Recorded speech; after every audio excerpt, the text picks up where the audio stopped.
오늘 밤 지나면 이 집안 사람 절반은 감옥 가고 나머지 절반은 땅에 묻힐 거예요. 백설희 그러니까 루시아가 그렇게 말했을 때만 해도 아무도 그 말을 진짜로 믿지 않았는데요. 하지만 그날 밤이 지나고 나서 살아남은 사람들은 두 번 다시 농담처럼 복수란 말을 꺼내지 못하게 됩니다. 민두식은 요양병원 침대에 누워있는 척 눈을 감고 있었는데요. 입과 한쪽 팔은 아직 제대로 움직이지 않는다는 설정 그대로 유지하고 있었지만 머릿속은 누구보다 빠르게 돌아가고 있었습니다. 먼저 없애야 할 건 항상 눈앞에서 나를 위협하는 놈이지. 문태경, 저 자식만 치우면 숨통이 좀 트일 거야. 민두식은 이미 알고 있었어요. 문태경 뒤에 루시아, 그러니까 백설이가 있고 스텔라 장까지 슬슬 흔들리고 있다는 걸요. 그래서 도망치기 전에 제일 먼저 제거해야 할 눈엣 가시를 찍어둔 거였습니다. 그날 오후 민두식은 일부러 간호사가 있는 자리에서 중얼거렸습니다. 태경이 그놈 오늘 정리해. 완전히 회복되지 않은 혀로 겨우 내뱉은 말이었는데 그 한 줄이면 충분했어요. 그 말을 들을 사람은 따로 있었거든요. 병실 구석에서 휴대폰을 만지작거리던 김선재가 슬쩍 입꼬리를 올렸습니다. 드디어 움직이시는구나, 회장님. 김선재는 민두식이 원하는 걸 너무나 잘 알고 있었고 그걸 이용해서 자기 이득을 챙길 생각뿐이었는데요. 그날 밤 민강유통 오래된 물류창고로 검은 승합차 한 대가 미끄러지듯 들어갔습니다. 안에는 민두식의 사설 조직이라 불리는 남자들이 몽둥이와 쇠파이프를 들고 앉아 있었고요. 누구 하나 말은 안 했지만 전부 알고 있었어요. 오늘 타깃은 단 한 명, 문태경이라는 걸요. 같은 시각 루시아는 집 거실을 서성이고 있었는데요. 손이 덜덜 떨려서 물잔을 들고 있다가 여러 번 쏟아버렸습니다. 태경 씨가 지금 위험해요. 그 사람 잘못되면 저 진짜 못 버텨요. 옆에서 모태주가 그 말을 듣고 눈썹을 찌푸렸습니다. 누나, 그냥 위험 정도가 아니라 오늘은 진짜 죽일 생각일 거예요. 민두식 스타일 잘 알잖아요. 루시아는 결국 전화를 걸었습니다. 받을까 말까 망설이다가 결국 찍어버린 이름은 스텔라 장이었는데요. 장 여사님, 부탁 하나만 드려도 될까요? 전화기 너머로 스텔라 장의 숨소리가 길게 이어졌습니다. 이미 둘 사이에는 수많은 악연이 쌓여 있었고 용서할 수 없는 일들도 많았습니다. 하지만 스텔라 장도 알고 있었어요. 저 여자가 지금 이 목소리로 나한테 전화했다는 건 자존심도 다 버렸다는 소리네. 말해보세요. 누굴 살려달라는 건지, 누굴 죽여달라는 건지. 루시아는 숨을 한 번 삼키고 말했어요. 문태경이요. 민두식이 오늘 그 사람부터 없애려고 할 거예요. 잠시 정적이 흘렀고 스텔라 장은 전화를 끊지 않고 한참이나 말이 없었는데요. 그 침묵이 길어질수록 루시아는 최악의 대답을 준비하고 있었습니다. 그런데 의외의 말이 돌아왔습니다. 태주 부르세요. 오늘부터 그 아이 나 말고 설희 씨 편입니다. 그래서 그날 밤 물류창고에는 두 부류의 검은 그림자가 동시에 모였습니다. 하나는 민두식이 보낸 사람들, 다른 하나는 스텔라 장과 모태주가 따로 모은 사람들. 문태경은 아무것도 모르는 척 혼자 그곳으로 향하고 있었는데요. 머릿속에서는 이미 계산이 끝나 있었습니다. 오늘 내가 맞아 죽든 살아남든 이 한 판으로 판을 뒤집어야 해. 민강이란 이름으로 더 이상 사람 죽이지 못하게 해야 한다. 창고 문이 열리자마자 남자들이 우르르 몰려들었습니다. 쇠파이프로 등을 얻어맞고 발로 차이고 얼굴이 피투성이가 되어 가는데도 문태경은 입을 꽉 다문 채 버텼습니다. 회장님께서 인사 전하셨다. 여기서 그냥 끝내고 가재. 귀 옆에서 그런 소리가 들렸는데요.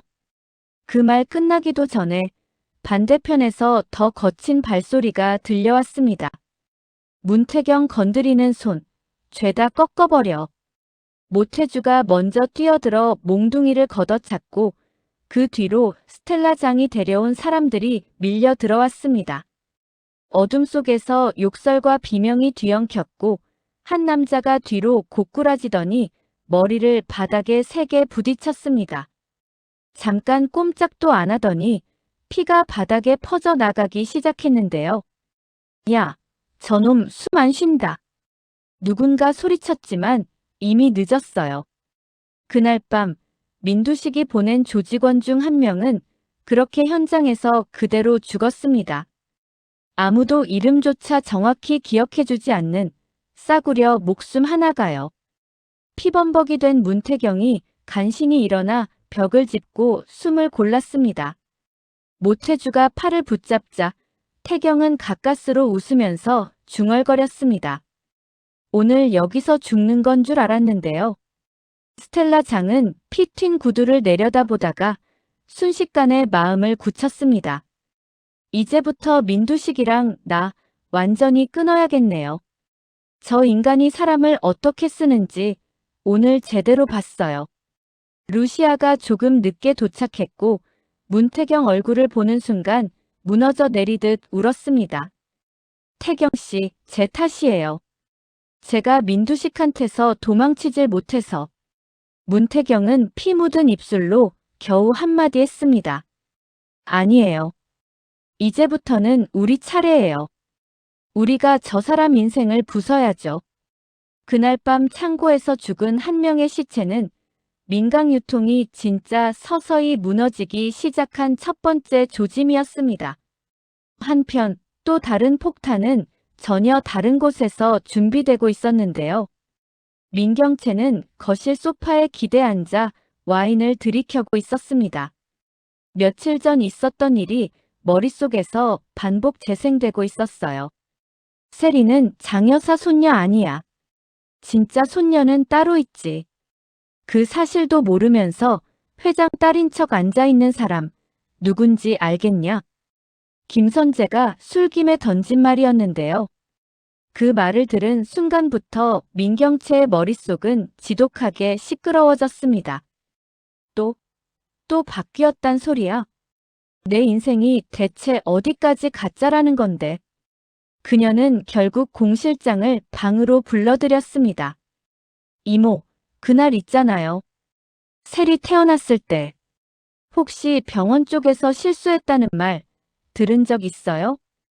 공 실장의 손이 순간 멈칫했는데요. 하지만 곧 아무렇지 않은 얼굴을 만들고 대답했습니다. 아니에요. 아가씨 품에 안겨 나온 아기. 그게 세리 아가씨였죠. 무슨 실수예요. 그런 소리 하지 마세요. 말은 그렇게 했는데 공 실장의 발목이 미세하게 떨리고 있는 걸 민경채는 놓치지 않았습니다. 이모, 지금 나 거짓말하는 사람 제일 싫어요. 진짜로. 공 실장은 그 말을 듣고도 끝내 입을 열지 못했습니다. 지금 말하면 이 집안이 산채로 찢기겠구나. 그 생각이 너무 선명하게 그려졌거든요. 대신 공 실장은 방을 나와 곧장 김선재를 찾아갔습니다. 김변 제발요. 우리 큰아가씨, 이 일 모른 척 넘어가게 해주세요. 이 은혜 평생 갚을게요. 하지만 김선재는 제대로 웃으면서 머리를 뒤로 젖혔습니다. 이제 와서 무슨 눈물 연기예요. 이미 재미보기 딱 좋은 시나리오가 내 손에 들어왔는데.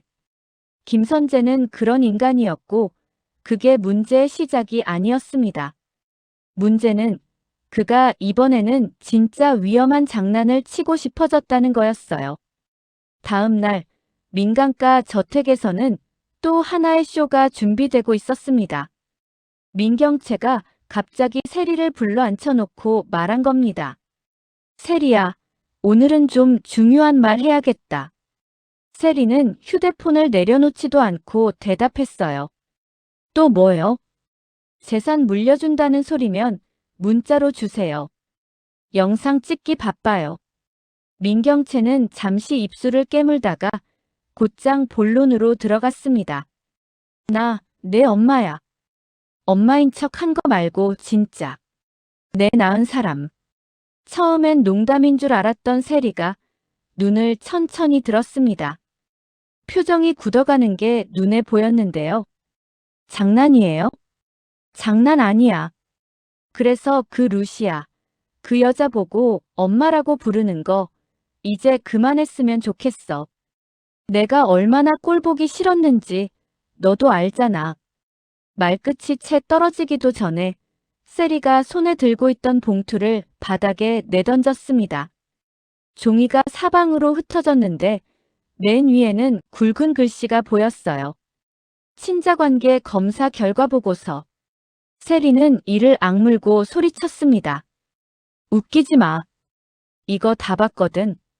스텔라 장 아줌마가 보여준 거, 루시아 엄마한테 들고 가는 거 내가 다 봤다고. 검사 결과에는 분명히 적혀 있었어요. 민경채와 세리 사이, 친자 불일치. 루시아 백설이와 세리 사이, 친자 일치. 나 속인 사람은 루시아 엄마가 아니라 큰언니였지. 20년 동안 나한테 엄마 행세하면서 가짜로 굴었잖아. 망상 좀 그만해. 민경채는 숨이 턱 막혀서 눈만 깜빡이고 있었습니다. 입에서는 아무 말도 나오지 않았지만 머릿속에서는 같은 말이 계속 맴돌고 있었어요. 내가 진짜로 아무것도 아니었네. 그 순간 거실 문이 열리면서 루시아가 들어왔습니다. 미묘하게 올라간 입꼬리에는 승리감과 분노가 섞여 있었는데요. 세리야, 그만해. 내가 상처받을까봐 그동안 아무 말 안 하고 버틴 건데. 그러면서도 루시아는 민경채를 향해 한마디도 양보하지 않았습니다. 경채 씨, 이거 다 본인 선택이에요. 남의 아이 데려다가 내 딸이라고 믿고 싶은 사람은 끝까지 그렇게 살면 되는데요. 문제는 그 과정에서 진짜 딸을 버렸다는 거겠죠. 민경채는 그 말을 듣는 순간 미소라는 이름이 떠올랐습니다. 옥상 난간, 싸늘하게 식어있던 몸, 그날 병원에서 들었던 의사의 말들까지. 설마 그 아이가. 머리가 하얗게 비어가는 와중에도 한 가지 가능성이 떠오르자 온몸이 떨려왔습니다. 설마 미소가. 하지만 그 뒤의 말은 입 밖으로 나오지 않았습니다. 말하는 순간 본인이 한 짓이 무엇인지 끝까지 인정해야 했으니까요. 진짜 폭발은 그 다음 날 한 번에 터졌습니다. 민두식은 모태주와 문태경에게 끌려오듯이 집으로 돌아왔습니다. 이미 요양병원 탈출 소문은 퍼질 대로 퍼져 있었고 이 사진들도 모두 긴급 소집된 상태였는데요. 거실 한가운데에 민두식, 스텔라 장, 루시아, 문태경, 모태주, 민경채, 세리, 공실장, 김선재까지 한자리에 모였습니다. 마치 누가 일부러 짜놓은 재판장 같았어요. 가장 먼저 입을 연 사람은 의외로 민두식이었습니다. 다 모였네. 좋다. 오늘 여기서 이 집안 족보 한번 싹 갈아엎자. 그는 평소보다 훨씬 또렷한 목소리로 말을 이어갔습니다. 먼저 세리. 내 손녀 아니야. 이 집안 재산 한 푼도 안 가. 세리 너 루시아 아니 백설의 딸이다. 그리고 김선재 내 딸이기도 하지. 민경채가 벌떡 일어나 소리쳤습니다. 또 시작이죠? 조작된 서류 한 장으로 내 인생 2번 뒤집어 엎겠다는 거예요? 이번엔 누가 짜준 각본이에요, 태경 씨? 그러자 모태주가 조용히 서류철을 꺼냈습니다. 이번엔 조작이 아니고요. 20년 전 산부인과 출입기록, 인수인계표, 의무기록 전부 모았어요. 여기 공실장 이름이 아주 예쁘게 박혀 있더라고요. 모든 시선이 공 실장에게 쏠렸습니다. 공 실장은 그 자리에서 벌벌 떨다가 결국 바닥에 무릎을 꿇었습니다. 됐어요. 제가 말할게요. 제가 바꿨습니다. 거실에 있던 공기가 한 번 꺾이는 느낌이 들었어요. 경채 아가씨 아기는 숨을 안 쉬고 있었고 사모님은 정신을 잃으셨고 그때 옆에 있던 아기가 너무 멀쩡하게 울고 있어서 그만. 그 아기를 데려다가 회장님 댁 자식으로 올렸어요. 세리는 설혜 씨 딸이었고요. 모두가 숨을 죽인 순간 공 실장은 입술을 피가 나도록 깨물고 나서 더 끔찍한 말을 꺼냈습니다. 근데 그게 한 번이 아니었어요. 40년 전에도 한 번 더 그랬습니다. 회장님 자식이랑 제가 낳은 아이. 제가 바꾸고 말았어요. 경채야, 내가 내 엄마야. 그 말을 듣는 순간 민경채는 귀에서 웅 하는 소리가 들리기 시작했습니다. 누가 뭐라고 떠들어도 제대로 들리지 않았어요. 뭐라고요? 공 실장은 오열하면서 바닥에 머리를 박았습니다. 미쳤었어요. 한 번만 잘 키우면 내 애도 고생 안 해도 되겠다 싶었어요. 그래서 천벌 받을 짓 한 겁니다. 회장님 딸이 날아가고 내 딸이 회장님 딸이 된 거예요. 그때 갑자기 옆에서 이상한 신음이 들렸습니다. 하하, 진짜 드라마 찍네. 김선재가 웃다가 갑자기 가슴을 부여잡고 비틀거렸어요. 처음엔 장난인 줄 알았는데 곧 얼굴이 새파랗게 변하더니 그대로 앞으로 쓰러졌습니다. 김변. 세리가 흔들어 깨워봐도 눈은 감긴 채 반응이 없었습니다. 의사를 불렀지만 맥이 잡히지 않았고요. 응급차 불러요.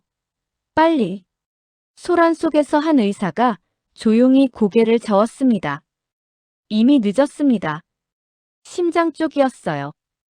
요즘 검사 받으라고 그렇게 말했는데 안 들으시더니 그제야 사람들은 떠올렸습니다. 늘 술에 쩔어 살면서도 가슴을 자주 주무르던 김선재의 손버릇을요. 그날 김선재는 그렇게 한마디도 딸의 이름을 제대로 불러보지도 못하고 민강저택 거실 바닥에서 심장마비로 죽었습니다. 뜬금없는 죽음이었지만 동시에 이 집안이 얼마나 쉽게 사람 하나를 잃어버리는지 보여주는 장면이기도 했어요. 세리는 멍한 표정으로 바닥만 바라보고 있었고 눈물조차 나오지 않았습니다. 김선재의 시신이 실려나가고 난 뒤에도 거실에 남은 사람들은 아무도 자리를 뜨지 못했습니다. 민경채는 이제 웃음과 울음이 섞인 얼굴로 중얼거렸습니다. 그럼 정리해보자. 세리는 내 딸 아니고 루시아 딸.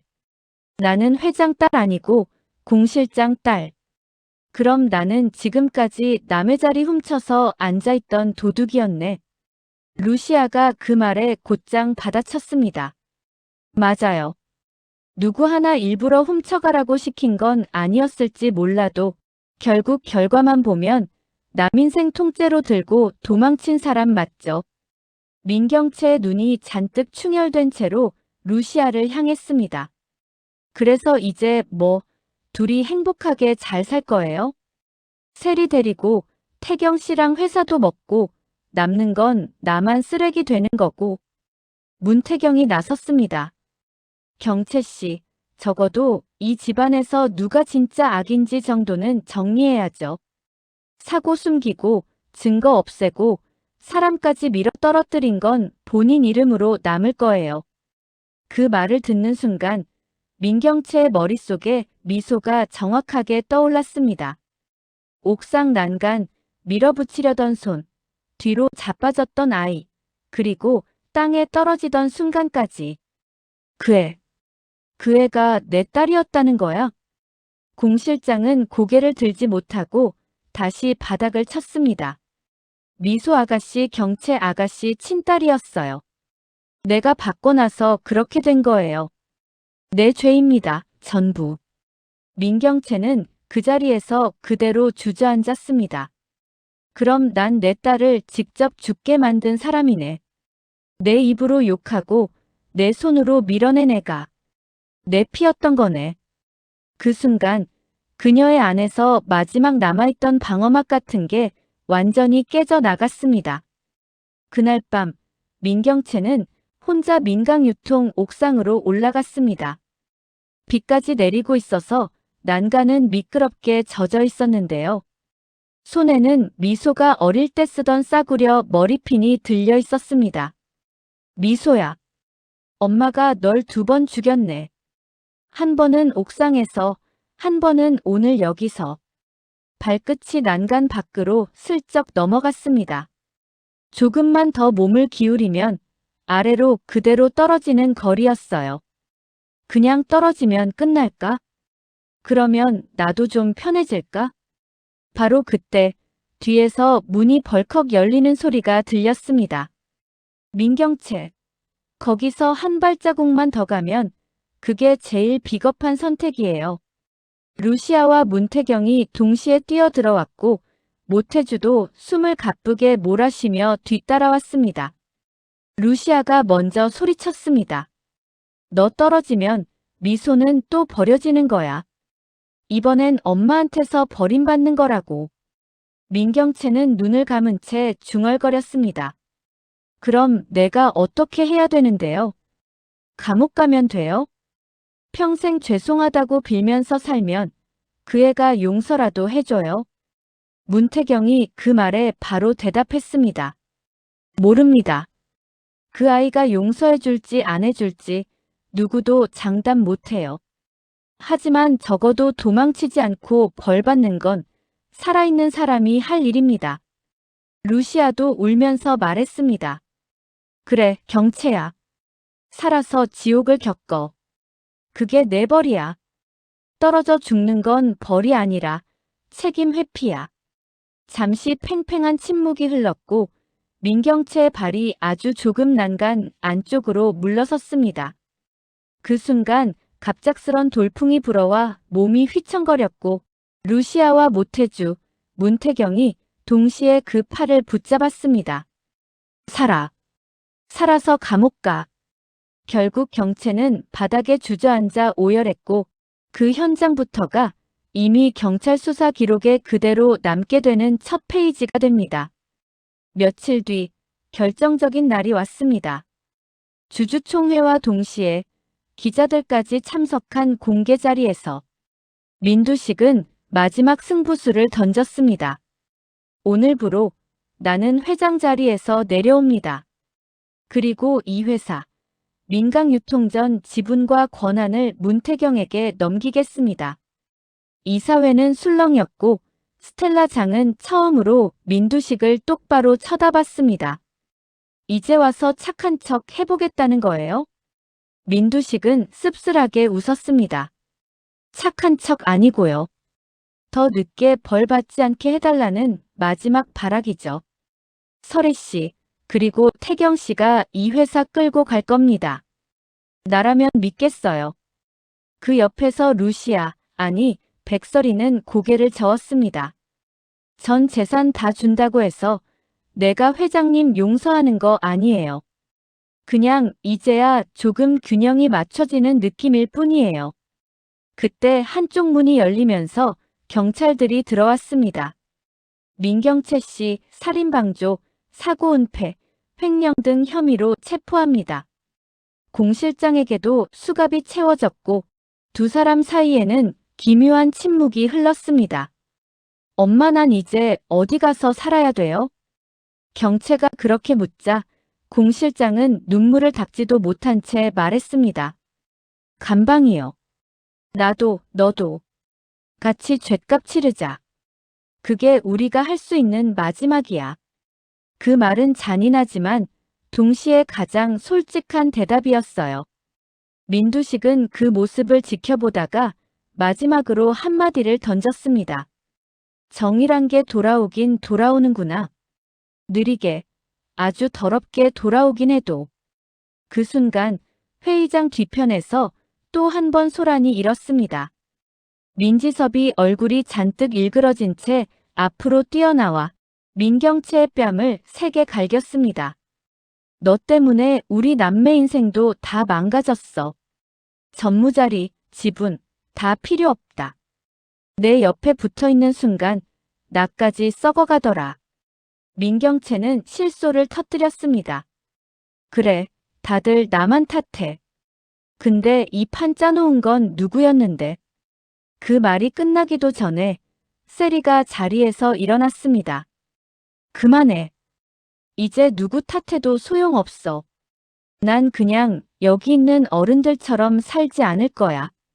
그게 내가 할 수 있는 유일한 선택 같거든. 세리는 루시아 쪽으로 걸어가 그녀의 손을 꼭 잡았습니다. 엄마, 나 이제 진짜로 엄마라고 부를게요. 그 대신 나도 이 집안처럼 되진 않게 도와줘요. 루시아의 눈가에 눈물이 고였습니다. 그래, 세리야. 이제부터는 거짓말 말고 우리가 직접 판 깔자. 누굴 속이는 가족 말고 서로한테 부끄럽지 않은 가족으로. 그 후로도 많은 일이 이어졌는데요. 민두식은 자진해서 검찰에 출두했고 본인이 관여했던 비자금, 사고 은폐, 조작을 하나씩 털어놓기 시작했습니다. 스텔라 장은 처음으로 백설이 앞에서 제대로 무릎을 꿇고 사과했습니다. 내가 호세 집안을 지킨다고 하면서 정작 사람은 하나도 못 지켰네.